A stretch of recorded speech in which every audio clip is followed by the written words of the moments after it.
being here. How did it come in your mind to go on the other side? This is based on a novel, a beautiful novel by Helen, which I read 10 years ago. And it was a new idea, the idea that a woman would be contacted by her birth mother at her age. I just hadn't heard that before. And I tried to get the movie made as an actress for a long time, and wasn't able to do that. And I think it's a case where it's easier to adapt an imperfect novel than a particularly beautiful novel, because it's a very beautiful book and quite different than what's on the screen. And there were some things, I think, missing in order for it to make the transition. There's the wish for the baby is not in the novel. Neither of the men are in the novel. What's in the novel is this mother-daughter, trustworthy relationship that the two of them have. And over a long period of time, I worked on the script for a while with somebody else and ultimately by myself. And those pieces that were missing, like what the main character wants and what the movie's really about, started to fall into place, and that allowed me to sort of move forward. And by that time, I felt so connected to it, I sort of had to direct it. All the answers won't be that long. I'm going to ask another question before we go there. As an actress, so you decided to go on the other side. How was it to choose your casting?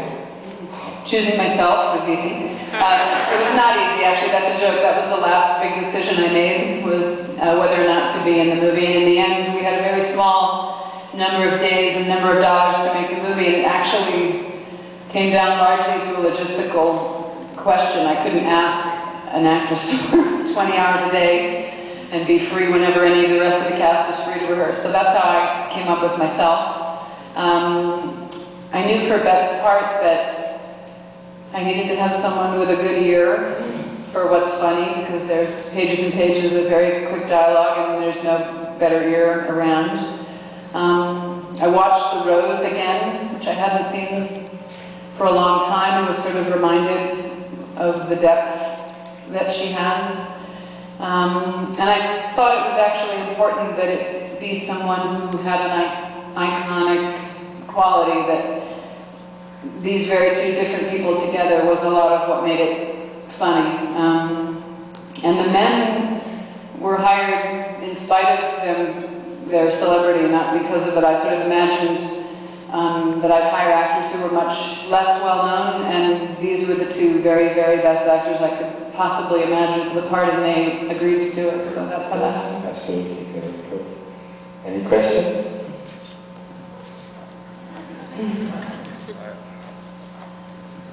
I feel like Carol Burnett right now. I have to ask, are you a mother? I am a mother. I have a 10-year-old stepson and a daughter who will be 4 in May.